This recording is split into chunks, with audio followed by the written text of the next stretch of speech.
The American Bar Association released a report on its 3-year study examining how the death penalty is administered. The panel that wrote the report will now discuss its findings and why it's recommending a nationwide moratorium on executions. This is just under 90 minutes.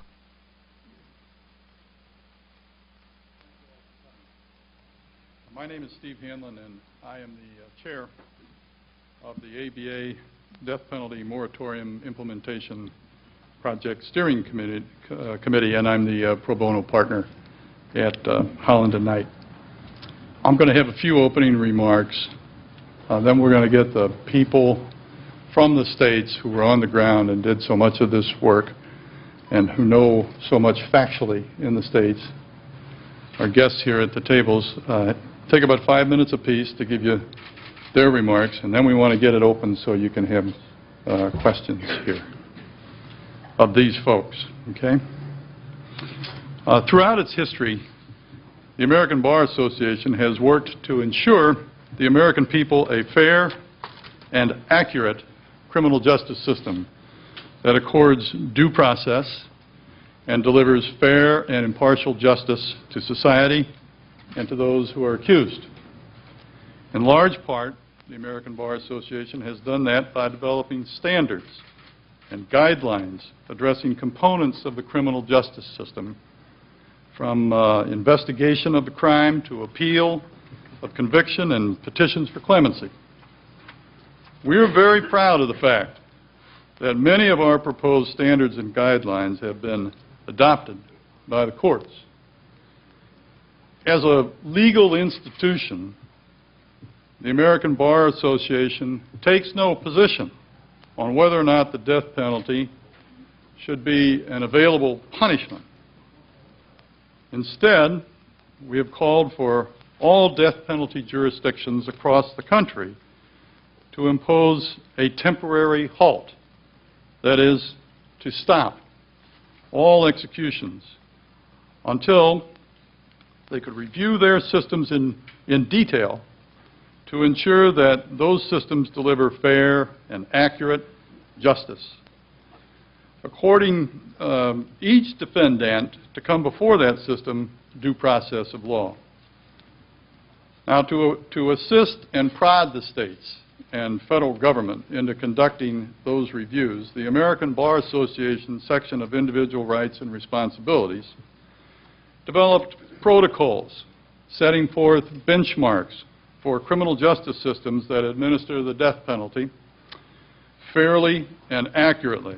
And for a variety of reasons, the association launched its Death Penalty Assessment Project, in which it preliminarily examined, and I use the words preliminarily examined with some reservation. This is, as you can see, these reports are 400 and 500 pages long in 8 states. It's exhaustive and scholarly, but it is preliminary because we want the states to take this data and do their own studies. But in any event, we examined systems in 8 states, in Alabama, Arizona, Florida, Georgia, Indiana, Ohio, Pennsylvania, and Tennessee. Because states have access to resources and information that the American Bar Association does not, assessments are not designed to replace the comprehensive state-funded studies called for by the American Bar Association. Instead, each team's findings provide information on how state death penalty systems are functioning in design and in practice.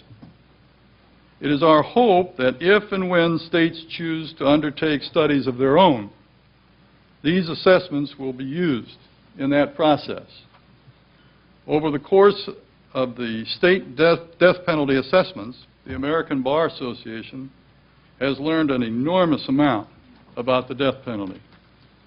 Unfortunately, we have found serious problems in every state death penalty system we studied.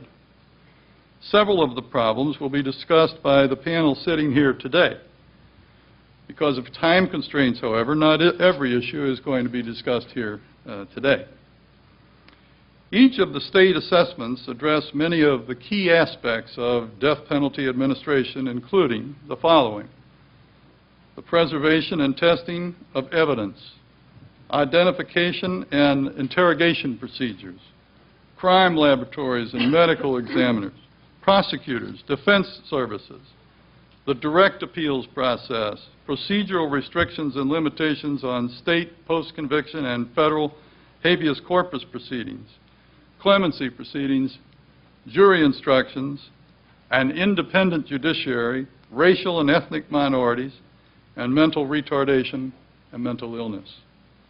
In deciding which aspects to address, the American Bar Association chose what it considered to be the most important benchmark issues in the legal process.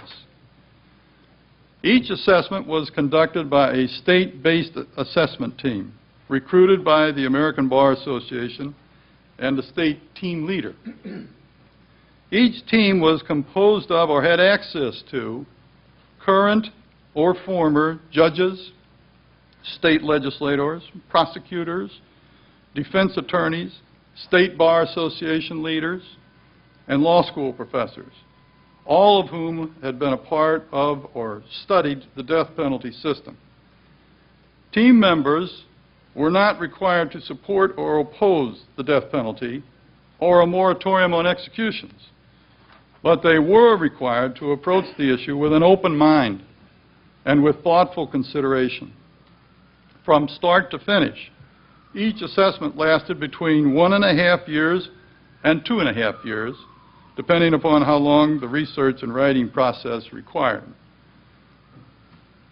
The one overarching conclusion that can be drawn from the work that the American Bar Association did in all states is that death penalty systems are not delivering the justice that the American people deserve, expect, and indeed are guaranteed.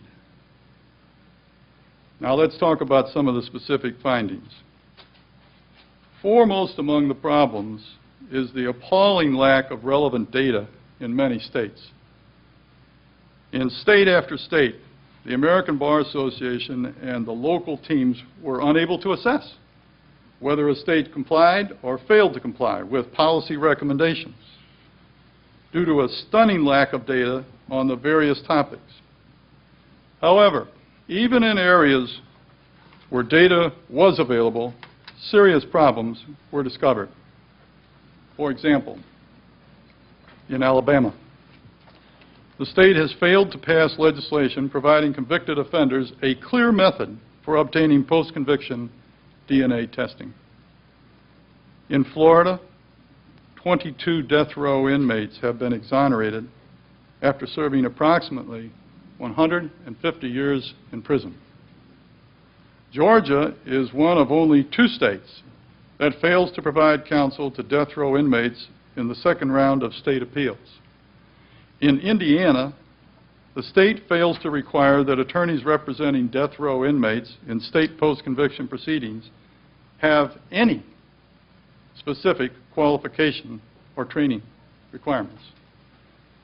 Racial and geographic disparity is pervasive in Ohio, with those who kill whites being almost 4 times more likely to receive a death sentence than those who kill blacks.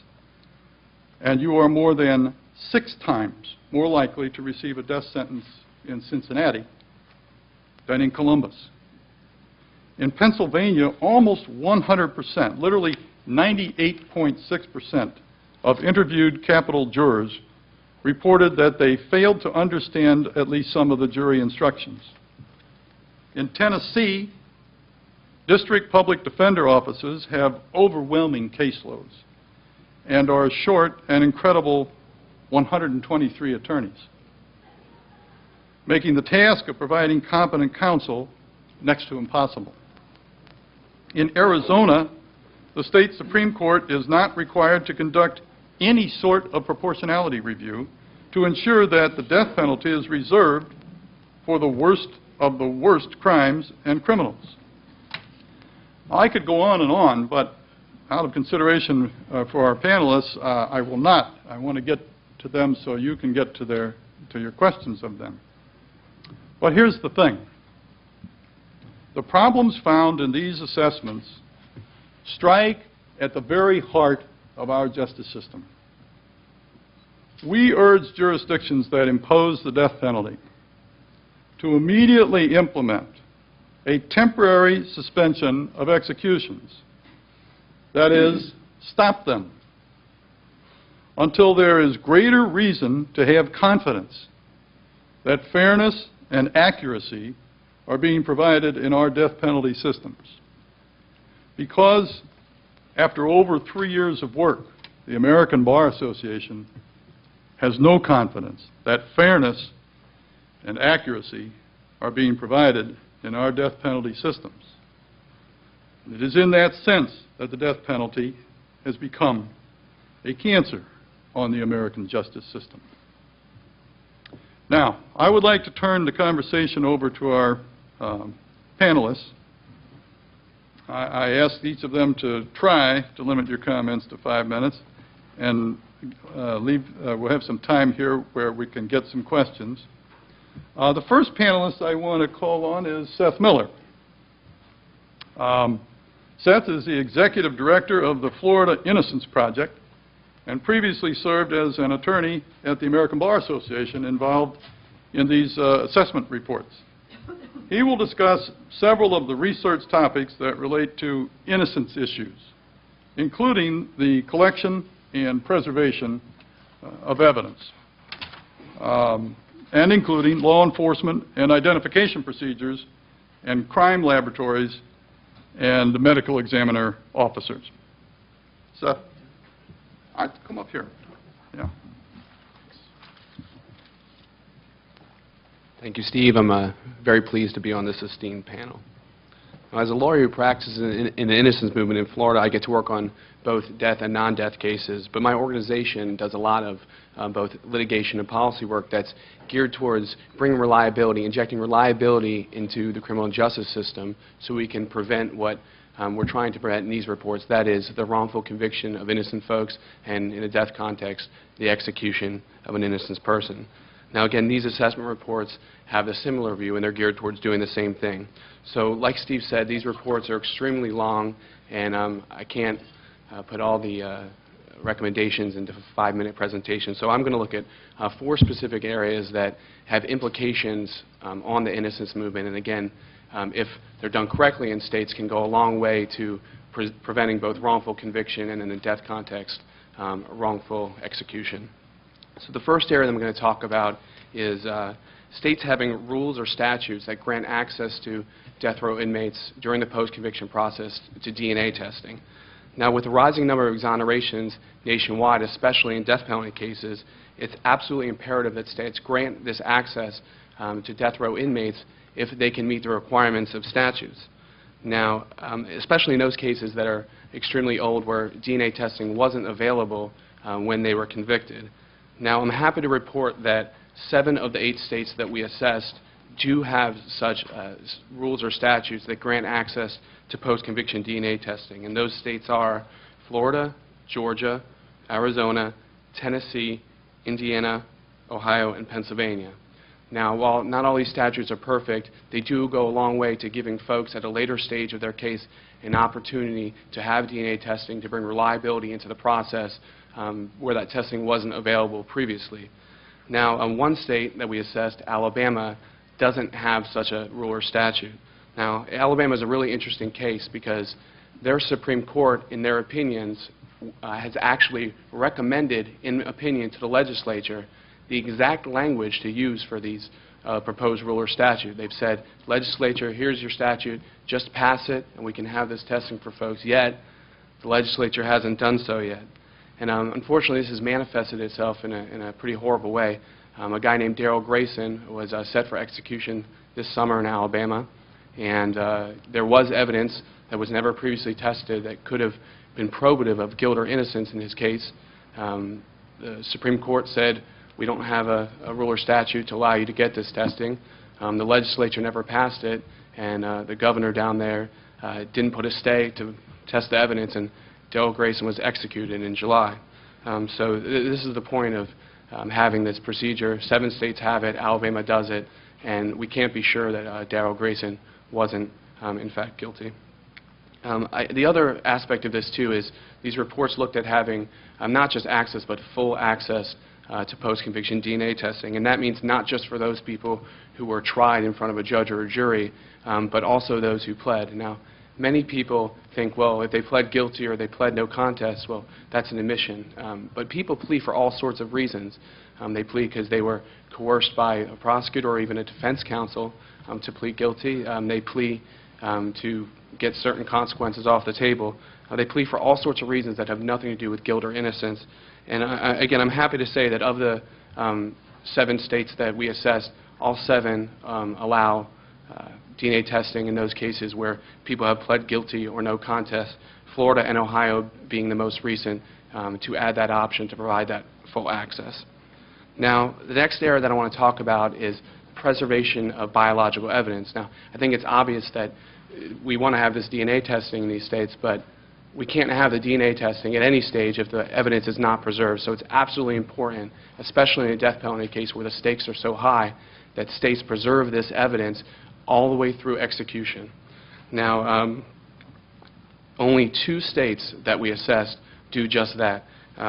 Florida and Georgia, out of the 8 states that we assessed, do require the preservation of evidence all the way through execution, and even Florida provides it 60 days after execution if a family would like to get a hold of that evidence and test it, which is exactly what happened in the case of Frank Lee Smith, who was a Florida exoneree off death row. Unfortunately, he died of cancer while on death row in prison, so he never actually got a chance to get out of prison and demonstrate he was innocent. His family came back after he died and posthumously proved him innocent. Arizona does have a little bit of this. They require their courts to preserve evidence all the way through execution, but unfortunately if your evidence is at a law enforcement agency or at a medical examiner, there's no such preservation requirements. So what we have in most of these stages is a hodgepodge of preservation requirements.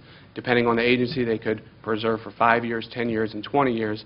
And for people who are coming back 20, 30 years after the fact, there's a good chance that even if there's a statute providing access to DNA testing, their evidence may have been destroyed. So moving on, one more thing I want to talk about actually about preservation. When we ran into this when we were assessing these states, a lot of states argue that, well, you know, it's a really administrative burden on us to keep this evidence for a long, long time. And you know, we weren't really, you know, in assessing these reports, we didn't really like that argument, and there's a few reasons why. One, in biological evidence is extremely small.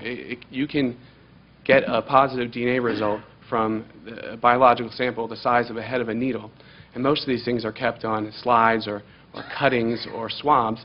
They don't take very much space to hold on to, and of course, you know, if you want to balance that against the possible premature destruction of that evidence can lead to the wrongful conviction or even execution of somebody, we think that that mitigates in favor of preserving that evidence all the way through execution. Now, moving away from the biological evidence and DNA testing issues, we also looked at law enforcement procedures. So first we looked at states having uniform identification procedures. Now that's both in-person lineups and also photo arrays. Now no state that we assessed, not one, none of the 8 states, require a uniform method for all law enforcement agencies to have witnesses come in and identify folks who they think are their suspects. So what you're left with is, again, depending on where you are, they could have any sort of identification procedure, and most of them are extremely suggestive. Now, there's been a lot of debate among criminal justice actors about what the most reliable method for witnesses to identify their perpetrators. Now, it's my personal belief that the sequential double-line method for identifying suspects is the most reliable, and what that is both the person who's identifying the person who they think is the perpetrator and the person who's administering the lineup don't know who the suspect is or whether that suspect is in the lineup procedure. And as you can tell, it seems obvious that that would take out a possibility for suggestiveness, whether willfully or unwillfully, on the part of the person who's administering the lineup. But regardless of what method folks think is the best method to use in this instance, we do know that 75% of the innocence cases nationwide that were overturned by DNA testing contained a witness misidentification. So it's clear that this is one of the most prevalent causes of wrongful conviction, and in a death context, wrongful execution. And the last area that I want to talk about is mandatory recording of interrogations. Now, no state that we assessed requires mandatory recording of an interrogation from the time it begins to the time that a person does make a confession. However, there were a small number of law enforcement agencies in all 8 states that do in fact do this. And they do it for a reason. They realize that this is a pro-law enforcement measure. It both protects law enforcement from claims by a defendant later on that they had a confession either coerced or fabricated by law enforcement. And it also protects the people who are being interrogated from false confessions. But most importantly, it provides judges and juries who are later in the trial have to look at this evidence and decide how reliable it is. It allows them to look at the interrogation and see whether they think it was fair, and then determine whether that confession that was subsequent to that was in fact reliable and should be admitted into evidence. So I'm not going to talk about crime labs because there's too many issues there, but I think that the great things about these reports, again, is they're geared towards injecting reliability into the criminal justice process, and it's our hope that states heed the warnings that we pointed out in the ABA report and try to make their death penalty systems a little more reliable and fair in these ways. So thanks, and I'll hand it back to Steve.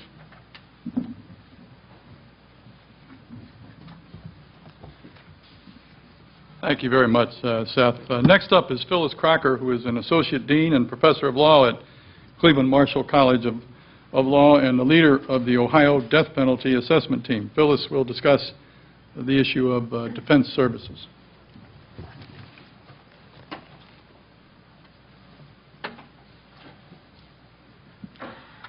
Competency of criminal defense attorneys is a key factor in every stage of a death penalty case, from trial to appeal to post-conviction, federal habeas review, and clemency consideration. In 2003, the ABA promulgated guidelines on the appointment and performance of death penalty attorneys, of defense counsel in death penalty cases, and the U.S. Supreme Court has cited those guidelines as standards that should be met to afford individuals effective assistance of counsel. Some of those standards were used in assessing defense services in these studies, and there were 5 that we focused on. First, the composition of the defense team itself, and this was that there would be 2 qualified defense attorneys, an investigator, and a mitigation specialist at every stage, trial through clemency, and that at least one person on that team would be familiar with or educated in issues regarding mental illness. The second was defense attorney qualifications, and I'll address that more in a moment. The third was agencies independent of state judges and elected officials who would train, appoint, and monitor defense attorneys in capital cases. The fourth was adequate funding of all members of the team, and I'll come back to that one. And the fifth was that there be comprehensive training of all members of the team. No state was in full compliance with those 5 standards. Indiana came closest. It was in partial compliance with all 5 standards. Alabama did the worst. It was in partial compliance with only 1 and not in compliance with any of the others. Let me talk about 2 of them in more detail. First, defense attorney qualifications, and then funding of the teams. For defense attorney qualifications, what the standard looked at was a commitment to providing zealous advocacy and high-quality representation, specific competencies in relevant areas like investigation, jury selection, trial preparation, working with experts on forensics and mental health issues, knowing state, federal, international law, the basic components of effective representation. All but one state, and that one state was Alabama, all but one were partially compliant. The way that the states became partially compliant was that, like Ohio, they have minimal requirements for trial attorneys, and those minimal requirements are usually a number of years of having practiced and some experience either as lead counsel or co-counsel in either felony trials, perhaps specifically aggravated murder trials, sometimes death penalty trials. But as we all know, quantity is not the same as quality. And even in those states where they have those quantity issues, there's still factors of ineffective assistance of counsel that arise. Two states actually did add a quality component. Arizona and Florida. They both said that the lawyers had to have proficiency and commitment appropriate for capital cases. But there was no explication of what that means, and it's left to the individual judges who appoint those attorneys to decide if they have them or not. Now, on a positive note, a few states have taken notice of the ABA guidelines. In Ohio right now, there is a proposal pending before the Ohio Supreme Court to adopt the ABA guidelines on appointment and performance of defense attorneys. The Alabama Circuit Judges Association adopted a non-binding resolution regarding those guidelines as well. So let me turn to funding of the team. Even if we have qualified attorneys, and there are excellent death penalty attorneys, if they don't have sufficient funding of all team members at every stage, the process is not fair. Now, the standard here calls for coverage of the full cost of a high-quality representation by a team at every stage. Two states were in partial compliance, Florida and Indiana. 4 states were not in compliance, and 2, there was insufficient information to determine if the states were in compliance. In all of them, there were significantly underfunded systems. And there's no one system that's followed in these states. Some have state public defenders funding trials, appeals, post-conviction. Some do it county by county. They vary on which stages of the process they fund or not. All states use court-appointed private attorneys at some point, maybe in addition to public defenders, and those there's no consistency. Sometimes they are paid hourly, and that may be with a cap or without a cap. Some still have flat fees. So let me give you examples from 3 states, beginning with Ohio. In Ohio, we have a state public defender who sets the funding limits for trials and also partially funds trials. And then the state public defender also does most of the state post-conviction work. But the counties themselves, even though there's the high cap by the state public defender, the counties themselves can set their own limits, and those are all lower than what the state public defender has authorized. So in one county, it was $50,000 for 2 attorneys for the trial. In another county, $25,000 for 2 attorneys for the trial as the maximum set by the counties. And for post-conviction, it's incredibly low. In those same counties, the cap was $500 and the other was $170, and that's with a hearing for post-conviction, and that county is my home county, Cuyahoga County. Pennsylvania has no state public defender. Each county funds their own attorneys, and so there are vast discrepancies in how much attorneys are paid. Philadelphia funds its own, which means that every case at trial in Philadelphia, there is a mitigation specialist and an investigator assigned to the case. Other counties have so little funding, they have no investigators at all.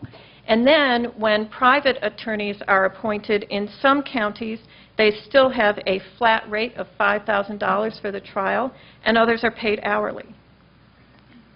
In Georgia, Georgia established in 2005 a Georgia Capital Defense System for trial and direct appeals, but already serious questions have been raised about insufficient funds. And just within the last 2 weeks, one judge in Georgia has stopped a trial from proceeding because it has become clear that there are serious questions about whether the defense team has enough money to adequately litigate the case.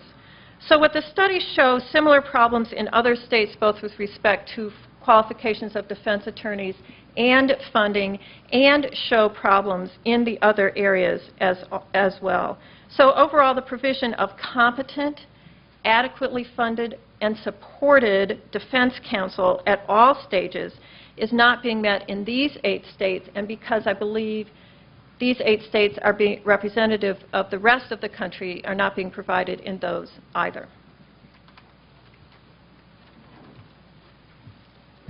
All right, thank you, Phyllis. Now, I turn your attention to Judge Morris Overstreet, former judge on the Texas Court of Criminal Appeals and a member of the ABA Death Penalty Moratorium Project Steering Committee. He will discuss the issue of proportionality and judicial independence. Judge Overstreet. Thank you. It's still morning, so I'll say good morning. Very happy to be here to participate in this discussion. I've worn many hats in the legal profession as a prosecutor, a defense lawyer, a trial judge, appellate judge on the top court in Texas for death penalty cases, even served as a lobbyist and a law school professor. And so I look at these assessments with that experience in mind. Let's talk a little bit about the review process and just one part of that review process that we called comparative proportionality review. Now, it's explained in great detail in our publications, but let me tell you why the assessment teams believe that it is so necessary.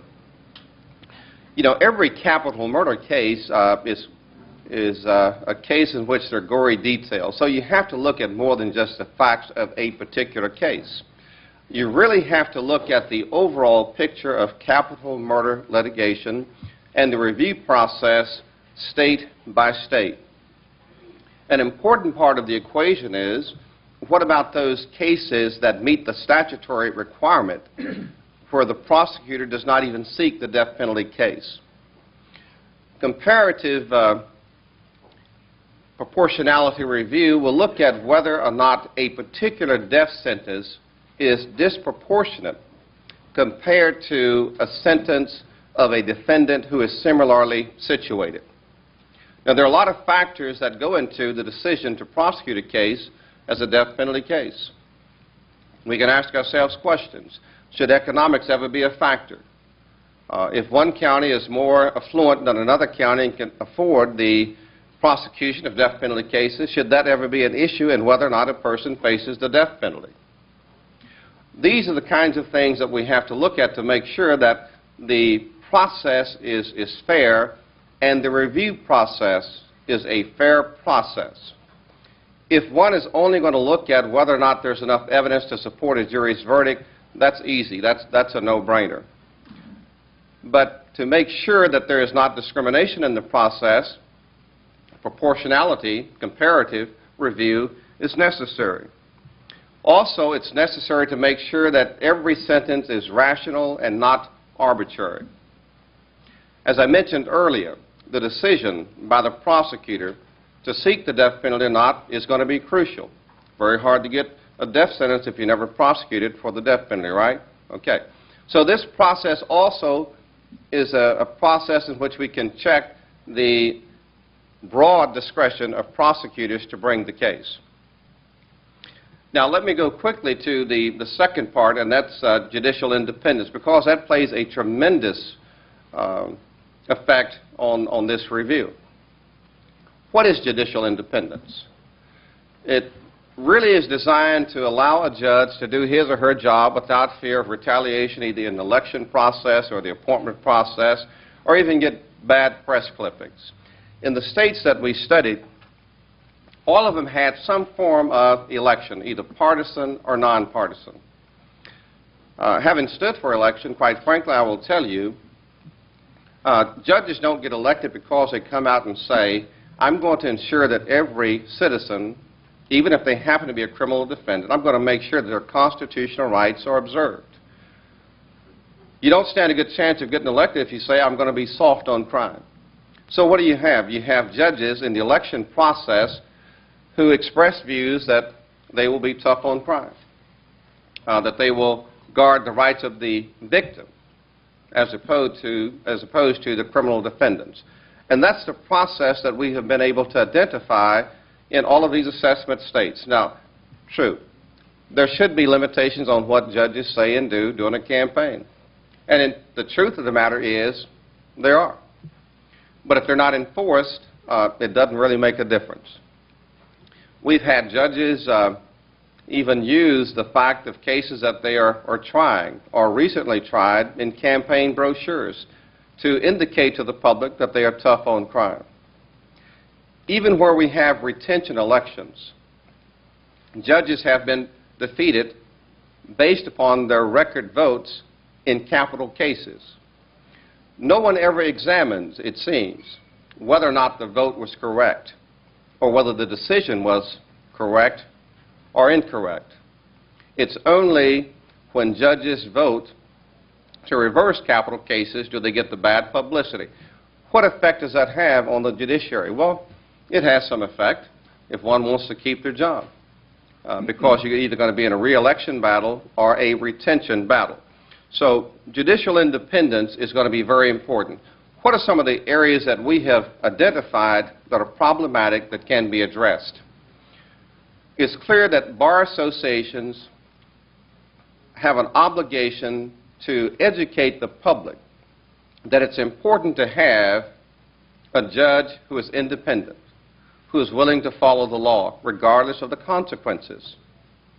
And it's up to the bar associations, we believe, to educate the general public. Now, right now, I don't hear capital murder cases. I hear traffic cases in a small rural town in Texas twice a month, and I enjoy it. But even some people believe that traffic court judges are in cahoots with the city to gain money for the cities. That's not necessarily true. But it's important for someone to speak up on behalf of the judiciary to promote this concept of judicial independence. And when it comes to capital murder litigation, we can see the effects. Recently, in my state, Texas, was not a part of this assessment. You know, Texas is a big state, and it would take a lot of resources to do an assessment in the state of Texas. But even last month, some of you may have seen on national TV, the former court that I served was the subject of a fairly lengthy primetime special about the death penalty, where the presiding judge, after having received notice from defense attorneys because of computer problems, their appeal would be filed about 15 minutes late. And a callous decision to close the clerk's office at 5 o'clock led to an execution of a young man who probably would have received a stay based upon the Supreme Court recently accepting to decide the issue of the cocktail mix for lethal injections. Looking at the record, obviously the judge ran on a law and order campaign. So all of us can give you real primetime examples of how a lack of independence in the judiciary is affecting capital murder litigation. I'm going to stop now. I'll come back a little bit later for questions and give the other panel members an opportunity to speak. Thank you. Thank you, Judge. Next up is Governor Joe Kernan, former governor of Indiana and a member of the Indiana Death Penalty Assessment Team. He will discuss issues surrounding the clemency process.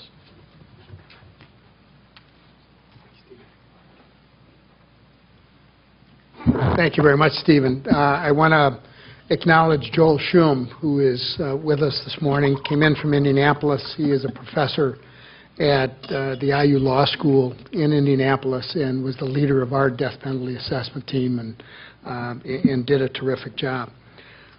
My role this morning is to touch on clemency, and it is the last part of the process, but one that I believe is absolutely essential, and that the independent nature of those who are have the responsibility of granting or not granting clemency is paramount, I think, to make sure that the system continues to work and work with reliability, as you have heard already.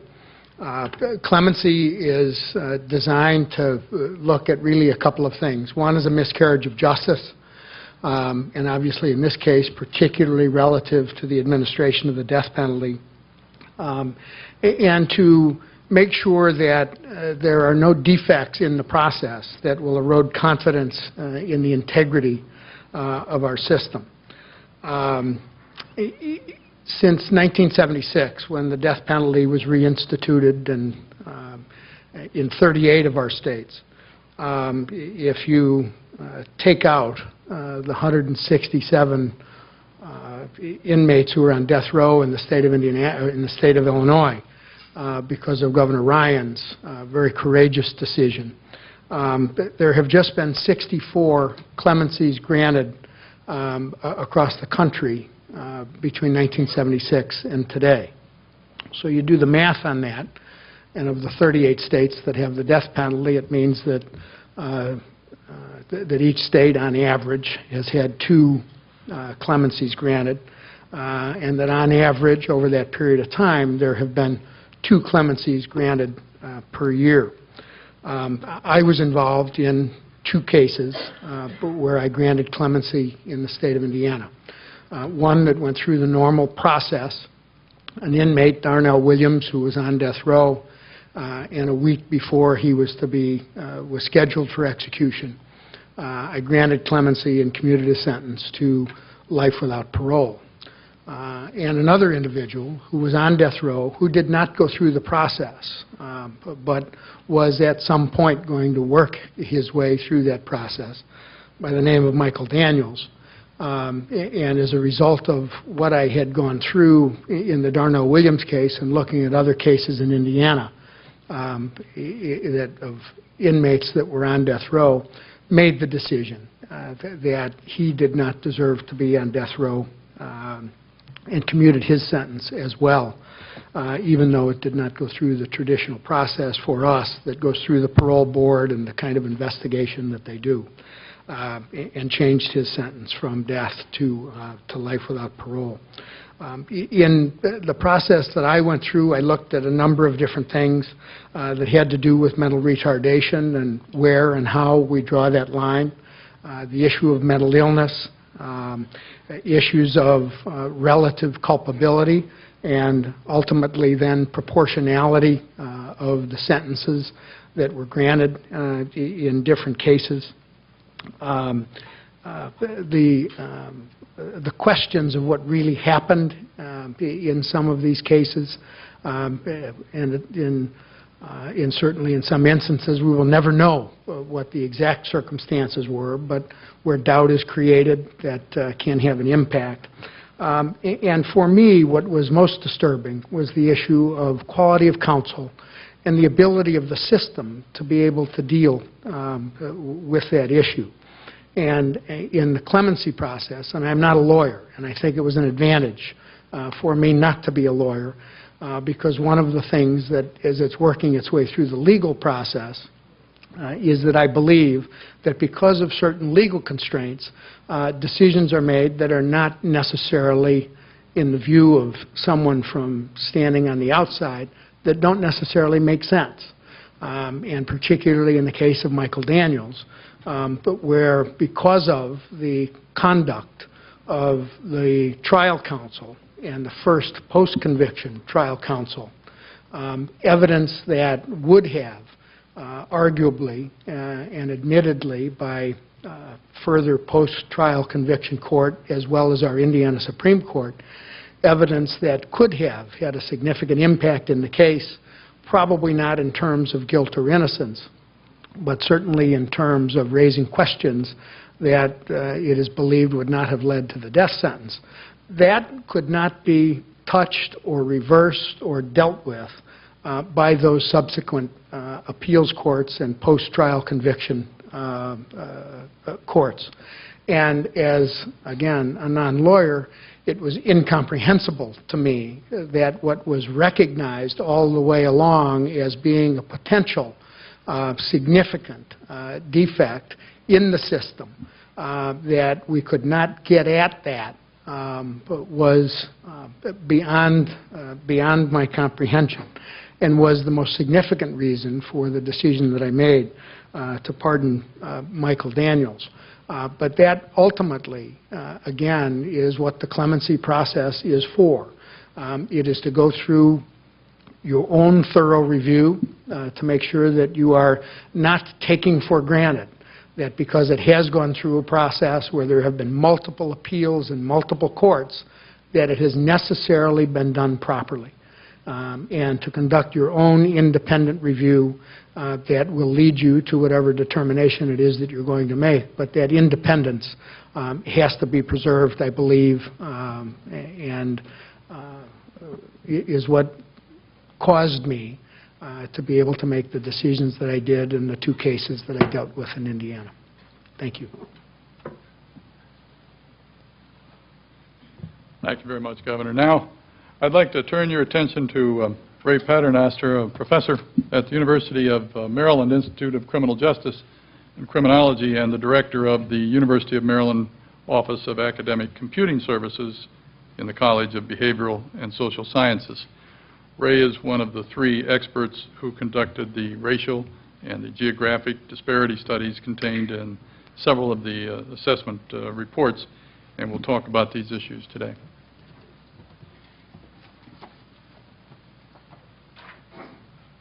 Thank you. The other two people on this team who in fact did most of the work were Glenn Pierce at Northeastern University and Mike Radlett at the University of Colorado. And our job essentially was to determine whether or not race and geography affected decisions made in the capital sentencing system. And in order to set the table for that, I'm going to have to give you about a 30-second lecture on causal inference. The job that we have is no different than trying to determine whether or not smoking causes cancer. Ideally, if you'd really like a clean causal inference as to whether or not smoking causes cancer, what you do is when kids become adolescents, you randomly assign some of them to smoke and some of them not to smoke. And then you follow them up for 30 years and you measure differences in lung cancer rates between the two groups. And you get a clean causal inference as to whether or not smoking does in fact cause cancer. Well, for various reasons you can't do that. So what you have to do is observe these things in the real world. And you observe people who have smoked for 30 years and you record their lung cancer rates and record the lung cancer rates of people who haven't smoked and try to draw a causal inference from that. The difficulty is that people who smoke are different in fundamentally different ways than people who don't smoke on other things besides smoking that are unfortunately related to smoking and getting lung cancer. Things like they lead more sedentary they have more sedentary lifestyles. They might have inferior diets. They might be more likely to live in urban areas. There are other things that contribute to lung cancer rates than smoking in these observational studies. And what you have to do is to get this information, record this information, and statistically control for them. And that's a difficult nut to crack. But it is capable of being cracked. So that's what we had to do. We had to determine whether or not race and geography mattered, even though we could not randomly assign people to kill victims of different colors or to have their race randomly assigned. And we couldn't randomly assign them to kill them in particular jurisdictions. We observed them and recorded information. And we hoped to collect information on other characteristics besides their race and besides the geography where they did the killing that would matter. Well, that's the first problem we came up against, because in none of these 8 states is there a systematic attempt to collect good data and to monitor the capital punishment process. None of these states actually collects richly detailed information about their homicides and can do kind of systematic empirical analyses as to whether or not the death penalties being even-handedly imposed in their state. What we did then was to use another data source, supplemental homicide reports, SHRs. And we looked at the decision to sentence to death in 4 of these 8 states. And the 4 states that we looked at were Indiana, Tennessee, Georgia, and Ohio. And the outcome we were interested in was only in the decision to impose the death sentence, keeping in mind there are other decisions along the way, but that's the one that we looked at. And we looked at the time period from 1981 to 2000. And let me give you a brief synopsis of the findings. The first thing was that in all of the states, the race of the defendant mattered initially. White defendants were more likely to be sentenced to death than others. The race of the victim mattered, and it mattered more than the race of the defendant. The race of the victim mattered in the sense that if you were more likely to be sentenced to death if you killed a white than if you killed a non-white. And that mattered by a factor of 6, and the race of the defendant mattered by a factor of about 3. In one of the states, the highest probability of being sentenced to death was for whites who killed whites. In 2 of the states, the highest probability of being sentenced to death was for blacks who crossed racial lines and killed a white. And in one state, there was no difference between whites who killed blacks and whites who killed, blacks who killed whites and whites who killed whites. In each of the 4 states, the lowest probability of being sentenced to death was for black defendants who killed other blacks, and it was substantially lower. We were able to extract from the supplemental homicide reports 2 aggravating factors that in past studies have been shown to be important in determining who gets sentenced to death. Whether or not the homicide was committed with another felony, like an armed robbery or murder or kidnapping, and whether or not there were multiple victims involved, whether or not more than one person was killed. And these aggravating factors mattered, and they mattered a great deal.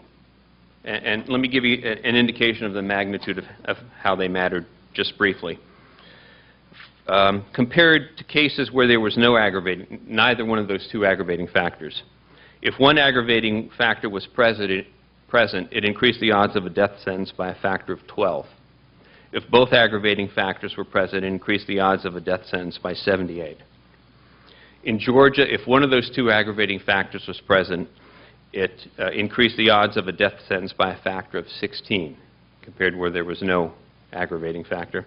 If both aggravating factors were present, it increased the odds of a death sentence by 60. So these aggravating factors mattered, and they mattered a great deal. So there was an element of rationality to the death sentencing system in each of these 4 states. More serious cases were getting called out and were more likely to be sentenced to death than less serious cases. But there are other more interesting things that we discovered. When we stratified on these aggravating factors, here's what we found. There were strong racial effects by race of victim and race of defendant when neither one of those 2 aggravating factors were present, or when one of those 2 aggravating factors was present. When both aggravating factors were there in a case, there was no racial effect observed at all. So race of victim didn't matter and race of defendant didn't matter in the most highly aggravated cases. So there's an element of rationality in that as well. The last thing we did was to combine all of the information we had about victim race and defendant race and the presence of aggravating factors to determine whether or not, net of the number of aggravating factors, race still mattered and geography mattered. And we only looked at geography in 2 states because those are the only 2 states where we had some fairly decent information. And what we found was that in all 4 states, compared to blacks who killed other blacks, whites who killed whites were significantly more likely to be sentenced to death, even considering the number of aggravating factors, and by a substantial amount. And let me just briefly give you some figures here. Controlling for the number of aggravating factors, in Indiana, whites who killed whites were 16 times more likely to be sentenced to death than blacks who killed blacks. In Tennessee, whites who killed whites were 6 times more likely. In Georgia, whites who killed whites were 6 times more likely. In Ohio, whites who killed whites were 4 times more likely, and blacks who killed whites were 3 times more likely to be sentenced to death than blacks who killed other blacks. In addition, in 2 states where we looked at the issue of geography, we found pronounced geographic effects as well. For instance, in Tennessee, killings conducted in the east and middle portions of the state were twice as likely to result in a death sentence than those out in the west. And in Ohio, in Hamilton County, a death sentence was 7 times more likely compared with the rest of the state. And in Franklin County, a death sentence was 63% less likely compared with the rest of the state. So what we found essentially maps on with a great deal of other empirical research in the area, that in terms of who gets sentenced to death, it matters who you kill and it matters where you do the killing. Thank you. Thank you, Ray. And finally, Chris Slobogan. Chris is a professor at the University of Florida College of Law and was the leader of the Florida Death Penalty Assessment Team. Chris will discuss the issues of mental retardation and mental disability. Chris. Thanks. Issues of mental disability are often last, but they're not least. Probably between 2 to 5% of all people charged with capital murder suffer from either serious mental illness, by which I mean schizophrenia or psychosis, or mental retardation, which is usually measured by IQ. And yet most of these people end up being convicted and sentenced to death, despite raising claims like insanity defenses and despite presenting very strong evidence of mitigation. And in fact, even people with mental retardation are often sentenced to death, despite the Supreme Court's decision in Atkins versus Virginia in 2003 exempting people with mental retardation from the death penalty. And even those people who are legitimately sentenced to death and who develop serious mental disorder after sentence are often executed, despite the Supreme Court's decision in Ford versus Wainwright declaring that people who are incompetent to be executed should not be, and that it's cruel and unusual punishment to execute those folks. Now, why does this happen with respect to people with serious mental disability? Well, there are lots of reasons, at least 4 I want to identify before I talk about the ABA studies. The first is that police often make mistakes when they're investigating crimes committed, allegedly committed by people with mental disability, and when they're interrogating these individuals. People with mental retardation are very suggestible, yet they often hide their mental retardation. So police, either inadvertently or advertently, coerce confessions out of these individuals, sometimes not realizing that they're mentally retarded. People with serious mental illness are also very vulnerable to police interrogation techniques. So the number of false confessions come predominantly from people who are mentally retarded or seriously mentally ill.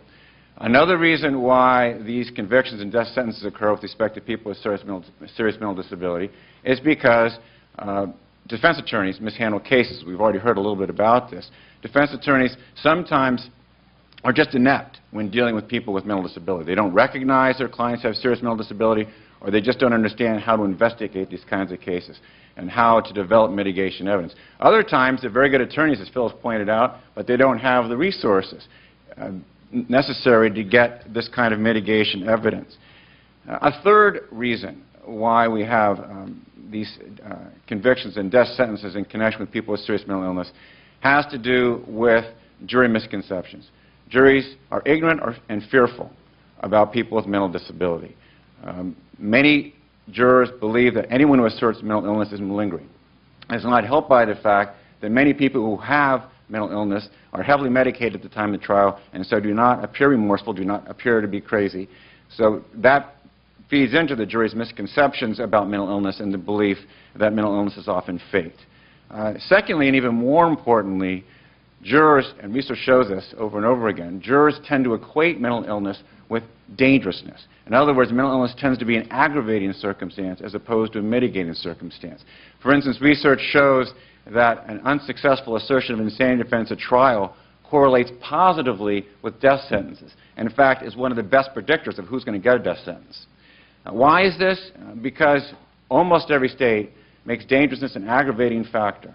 And even in states that don't make dangerousness an aggravating factor, most juries fixate on dangerousness when they're trying to decide whether someone should get the death sentence. And unfortunately, most jurors also erroneously equate dangerousness with mental illness. So as a result, mental illness is often treated as an aggravating factor by jurors. And finally, one other reason that we have, I think, this disproportionate number of convictions and sentences to death of people with serious mental disability is because there's unfairness in the post-conviction process. Over half of those individuals who are volunteers, who have waived their right to collateral appeals, are seriously mentally ill, and yet they're allowed to waive those appeals.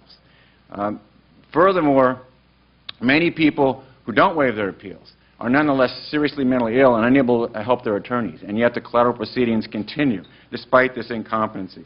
And finally, there are people like Scott Panetti, who was clearly delusional and believed at the time that he was supposed to be executed that the state was killing him not because of the murders he committed, but because they wanted to stop him from preaching on death row. And every lower court that looked at his case, despite his severe delusional system, found him competent to be executed, until his case got up to the United States Supreme Court, where the Supreme Court reversed the finding of competency and suggested strongly he should be found incompetent. So the ABA came up with 17 different recommendations as to how to deal with these problems. Obviously, I don't have time to deal with all of them. I want to very briefly focus on 8 of these. The first, and I guess to sum it all up very quickly, the states do not do very well with respect to any of these recommendations. They either score an F or a D. I'm a professor. I like to grade people. I think at best these states did as well as a D grade with respect to all of these recommendations. First of all, recommendation number 1, police should be trained with respect to how to handle people with mental disability, and in particular trained on how to interrogate people with mental disability. Though every one of the 8 states we looked at do have special training programs for people, for police in terms of how to interrogate people with mental disability, virtually none of them require specialized techniques to be used during the interrogation process. And if anything, as the Alabama report points out, the states are moving in the opposite direction and not requiring that people with mental disability be treated any differently during the interrogation process. Recommendation number 2, defense attorneys and prosecutors should receive specialized training with respect to people with mental disability. With the possible exception of Georgia, no state requires such training. Recommendation number 3, which is an obvious one, attorneys should receive adequate funding in order to develop mitigation evidence having to do with mental disability that might help mitigate the sentence. Some states are pretty good at this. Some of the 8 states are fairly generous, but most states, as Phil has pointed out, put caps. So that, for instance, in Ohio, there's a ridiculous cap of between $500 and $700 on the amount of money that can be provided to defense attorneys to develop mitigation. These kinds of mitigation cases can take months to develop and require multiple experts. A cap of $600 makes no sense whatsoever. Fourth recommendation has to do with implementing the Supreme Court's decision in Atkins versus Virginia that I mentioned earlier, which exempts people with mental retardation from the death penalty. The recommendation here was that mental retardation should be defined not in terms of IQ, but instead in terms of significant intellectual functioning, deficits in functioning. The reason being that even an IQ score of 75 might nonetheless mean the individual is mentally retarded if that individual has significant limitations and impairments in adaptive functioning. But in all 8 states, IQ scores are used, and the defendant needs to show an IQ of 70 or below in order to be exempted under Atkins. The 5th recommendation has to do with something that's analogous to the Atkins exemption of people with mental retardation. The 5th recommendation recommends that people with serious mental illness at the time of the offense be exempted from the death penalty, on the grounds that people with significant mental illness, like psychosis at the time of the offense, are just as impaired as people with mental retardation. None of the 8 states exempt people with serious mental illness at the time of the offense from the death penalty. 6th recommendation has to do with instructions that should be given to the jury. The recommendation is that juries should be instructed in no uncertain terms that mental illness should not be treated as an aggravator and should not be equated with dangerousness. None of the states provides such an instruction to juries. None of the states require such an instruction. The 7th recommendation is that jurors be instructed that medication can affect an individual's demeanor, and that a flat demeanor during trial should not be treated as an aggravating factor. None of the 8 states require such instruction. And finally, the last recommendation I want to talk about here is the recommendation that a person is found to be incompetent to be executed at the time a death warrant is signed, that is, at the tail end of the process, should have his or her sentence commuted. The main rationale for this is the ABA thinks that mental health professionals should not be put in the ethically unpalatable position of having to forcibly medicate people when the sole purpose of that medication is to make sure the individual will be executed. No state requires none of the 8 states requires commutation of sentence in this situation. So, to repeat what I said earlier, all 8 states fail miserably in this particular area with respect to the administration of the death penalty. Thank you, Chris, and thanks to our entire panel. There are a host of other issues that we could go into, and we don't have time to do that. There's just one that I want to discuss briefly, and then I want to open this for questions. We had some excellent prosecutors and former prosecutors serve on these state teams, but we're just unable to arrange our schedule with their schedule today. There's one very disturbing issue in terms of prosecutors that I want to discuss briefly today, and that is the question of prosecutors withholding material evidence. There are any number of reported cases where prosecutors have been found by our courts to withhold material evidence in a death penalty case, such that the conviction and the death penalty must be overturned. That is, and I want to make sure we're clear on this point, the court has found that there was a reasonable probability that the result would have been different had the prosecution disclosed the evidence. I cannot imagine anything that a lawyer could do that would be worse than that, to withhold material evidence where a man's life is at stake. Almost invariably, we were unable to find any evidence that those prosecutors are being disciplined for that conduct, which is occurring directly in front of our courts. I'm aware of one notable exception in Arizona, which I imagine some of you are familiar with and was reported in the New Yorker. All right, now I want to open the floor for questions, but before I do, I just want to acknowledge the additional state team leaders and team members who are here with us today, I think. And these people, if you're standing, raise your hand, and if you're not standing, stand up, please. Okay, I want these folks to see you. Ann Emanuel, our Georgia team leader. There you are. Joel Shum, our Indiana team leader. There you are. Mark Slackman, a member of our Florida team. There he is. Just finished a marathon yesterday. He got up slowly. Brad McLean, a member of our Tennessee team. There you are. Thank you. Very importantly, I want to acknowledge the remarkable work of the American Bar Association staff for the Individual Rights and Responsibilities section, the Death Penalty Moratorium Implementation Team. Over here, please raise your hand, Deborah Fleischaker, who's the director of the project and has done just remarkable work here. Lindsay Glanier came by over there. Is Josh Lippman here? Maybe? No? Seth Miller, who you met before. And Vanessa Amirzadeh. Where are you? There she is. Just did remarkable work. Now, we're ready to take your questions. First question. And if you will, if you feel like it, say who your question's directed to, and I'm going to get them up here. Teresa Bouza, I am a foreign correspondent here in Washington with FNU Services, which is a news agency from Spain.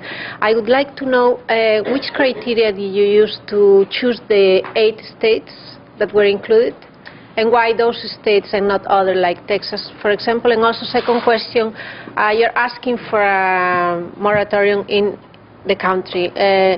I mean, do you have any indication that states will follow your advice, especially those states where, you didn't conduct any tests? Thank you. I'll take those two. The first one is, why not Texas? And Judge Overstreet, I think, told you. Texas is a big state, and it would have taken an enormous amount of resources to do it, and that would have meant we couldn't have done others. I think that's it's good an explanation. How were they chosen? We wanted to get some geographical disparity, or geographical spread. So you have southern states, you have some northern states, you have a western state, and we just did our best to get as representative a sample as we could. And the second question is, and I am no expert on this, and we may need to pull the polling expert up here to get into specifics on this, but The polling data was remarkable, ranging from a high of 62% in one state to a low of 49%, and even there it was 49 to 45, support a moratorium in the states that we, I think, it's not all of the states we did polling in. I think it was 5 of 8, something on that order. But it was a remarkable degree of public support for the imposition of a moratorium in those states where we polled on it. Yes, sir. Thanking all the panelists, I'd like to address my question to Judge Overstreet and to Governor Kernan, and that is, you've made your study focuses on how the lack of a fair trial, sentencing and appeal, uniform, all the factors taken into account corrupt the whole system to a big enough degree that you want it re-examined and a timeout on death penalties.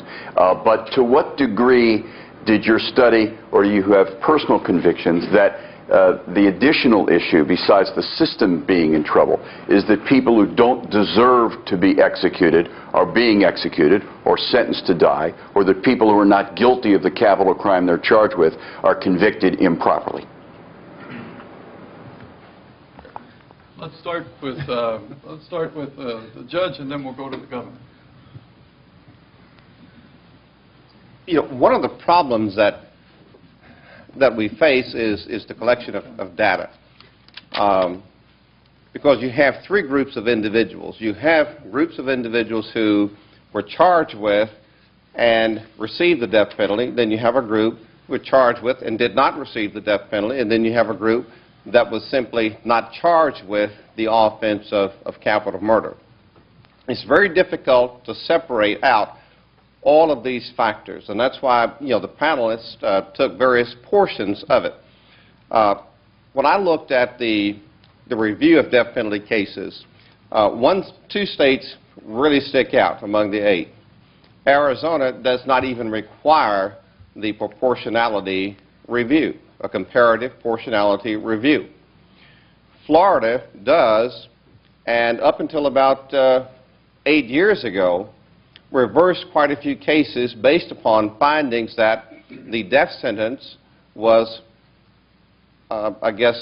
disparate because of the proportionality review.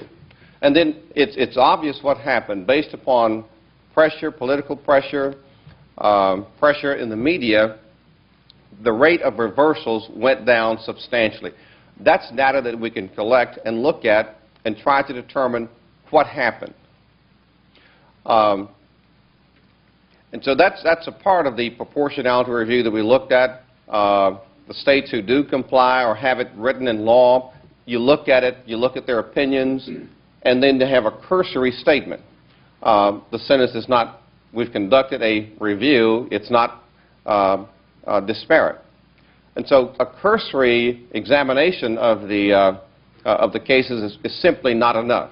So it's not enough to have it in law, but the courts are going to have to conduct the reviews. And there has to be some evidence to support their conclusion. And that's where we find all of the states who even have it woefully short. There's not enough facts to support their conclusion that it was not disparate. And so looking at all the states studied, then, you don't know at this point how many individuals might have been unfairly sentenced to die or executed? No, we don't know. It's almost impossible to tell. Is there some evidence that indicates that maybe some person who is innocent has been convicted? Yes. That evidence is out there. That data is out there. Are there factors that we've been able to identify that called into question whether or not a death sentence was imposed incorrectly? Yes, that data is out there.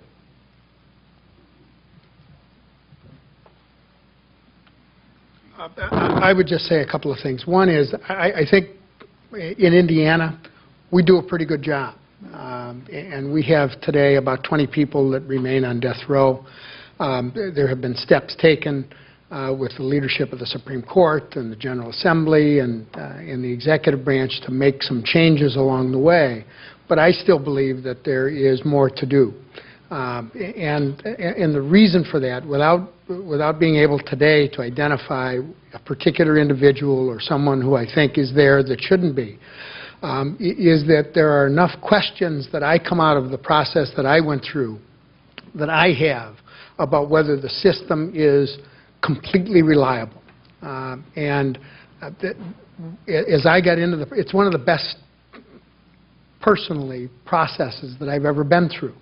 I learned an awful lot. I talked to an awful lot of people. We went back and I had people on my staff that read transcripts from all of the procedures that, or the different steps that had been taken in the process, and came to the conclusions that I did, including the ones that I support as a part of the death penalty assessment team. But what is most important, I think, and that I came to understand, is that for me it was very different being on the field than it was being in the stands. I had been lieutenant governor, and it was the governor's responsibility to look at that. When I became governor, it was a whole different ballgame for me. And what I recognized was that you don't get any mulligans at the point that I was in the process, which is the last point. And it is the governor in most states, I think all states, who stand between whether someone is going to die or not. And you take that responsibility very seriously. And if you make a mistake, or a mistake has been made that you didn't make, you don't get any do-overs. It is done. It's finished, and there's no place else to go. So without making judgments, as Governor Ryan really did in Illinois, about the innocence of all 167 people that he pardoned, what he was saying was, I have enough questions that have been raised that I feel comfortable, I feel compelled to make this decision relative to these 167, and I think that that's what this is about. Is if we're going to have a death penalty, it is important that it be administered fairly, that we get it right every time that, in fact, we put someone to death. Just briefly, if your question is there anyone who was put on death row who should not have been, the answer is clearly yes. I mean, Mr. Hamlin mentioned that in Florida alone, 22 people have been exonerated, have been released from death row, and the Innocence Project has been responsible for the release of many other people around the country. Before I go to the next questions, keep them there. I also want to say, don't let the audience limit you. If you want, you got something else like Chris did there. If you want to say something, don't hesitate to jump up here. And also, I've been told Marjorie Cousette is here from the state of Ohio's assessment team. There she is. Thank you. All right. Next question, ma'am.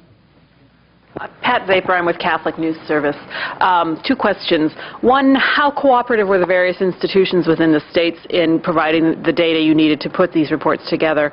And any sense of why the two states did not recommend, the panels for the two states did not recommend moratoriums there? I think I can take that, and we'll have other people jump in if you got state experience there. The states were almost without exception cooperative in providing data. The problem is lack of sufficient data, adequate data, reliable data, et cetera, just not being collected, and that's a very, very serious problem here. And the other was, I think 5 of 8 said, came to the conclusion, recommend a moratorium. 3 of 8 didn't.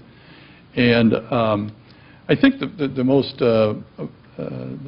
reasonable way to look at that is that in each of those 3 states, let's say, who didn't ultimately get to a moratorium, that a judgment was made there that was particular to that state, that these are real serious problems, and the deeply serious problems identified and signed off on by the team members, but for that state team, in that state, in that particular situation, calling for a moratorium would not advance the ball further in that state, that the APA's call for a moratorium was in effect, and their judgment was that while those it was important to identify those problems, that was a particular judgment within that state that was not the best way for that particular group of people to move forward. See if I understand your response. So it may have been a case that calling for a moratorium might have just aggravated the political situation in that state. Is that the kind of thing you're talking? I'm getting a nod, yes, over there. That's the type of thing. I'm not getting specific, but Right, that's... because I don't know. Okay. I got a nod over there. That helps. I'm nodding yes from a state that voted for a moratorium, but that was the kind of thing that we talked about, whether that would, how that would play out in our state. Florida did not call for moratorium, but Phyllis accurately describes what happened. A significant majority of my group voted to recommend a moratorium, but we wanted complete consensus. Since we didn't get that, we did not recommend it. We did have complete consensus on the 12 recommendations we made, all of which point to very serious problems with the Florida system. Anybody else on that one before we go to the next? Okay, yes, sir. Al Milliken, Washington Independent Writers. To anyone who may know, have any of you studied the origins, the roots of the laws in each state regarding the death penalty? And was there a time in the past when the death penalty was in effect in all states? And how much of an influence has biblical law and teaching had in legislation regarding the death penalty? Who wants to take that?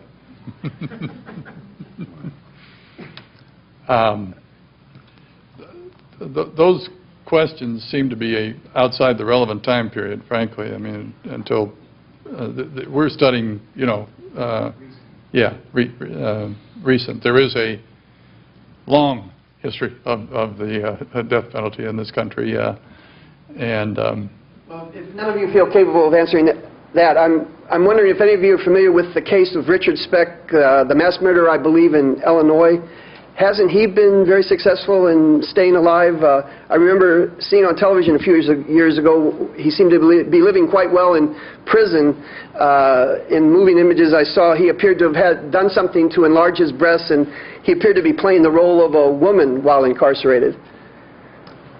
Anybody want to take Richard Speck? Okay. Or the Illinois, I remember seeing it on television, but I don't know enough about it to comment on it. Yeah, I'm not sure I'm going to touch that last question, but going back to your first question, which is maybe a little bit easier to talk about, the support for the death penalty in the United States has waxed and waned over the years, and it appears to be the case that recently support for the death penalty has been reduced considerably, partly because there is the alternative life without parole, partly because of the effects of the Innocence Project and other litigations resulted in exoneration of people on death row. Do you want to say something about Speck?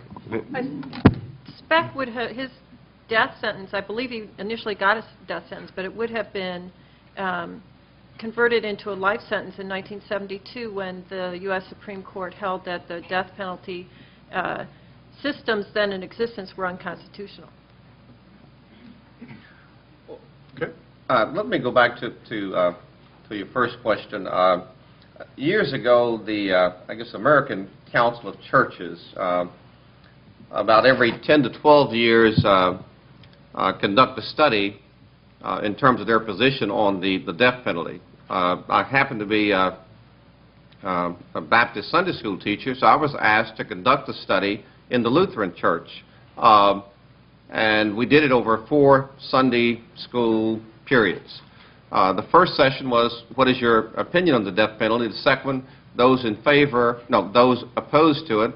Third Sunday, those in favor of the death penalty. And then by the fourth Sunday, had your opinion changed. What we found was that a large majority of individuals supported the death penalty out of frustration.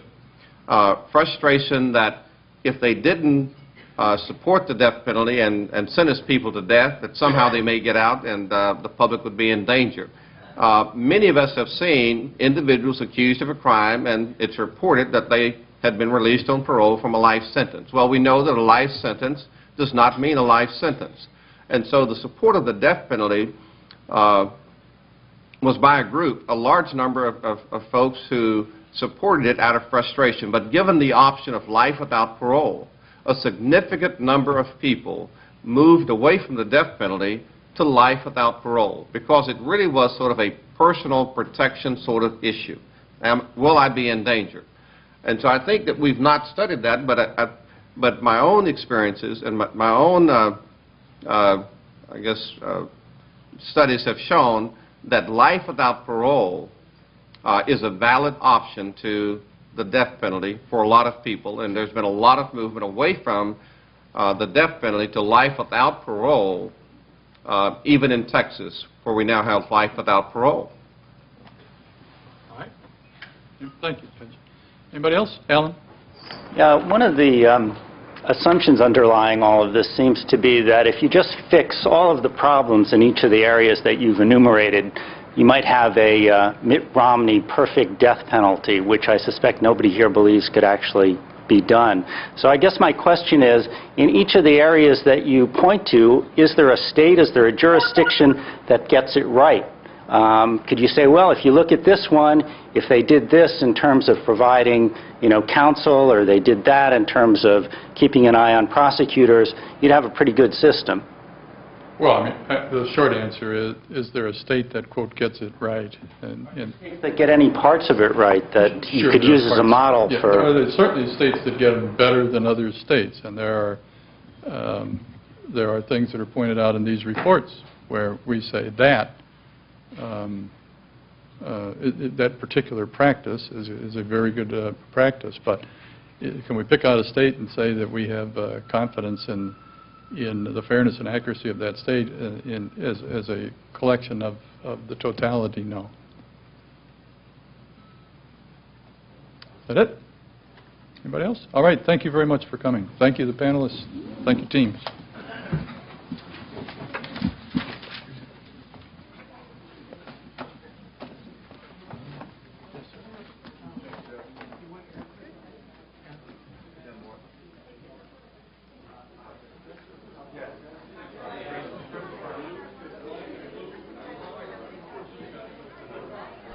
You can read the American Bar Association's death penalty report online at our website, cspan.org.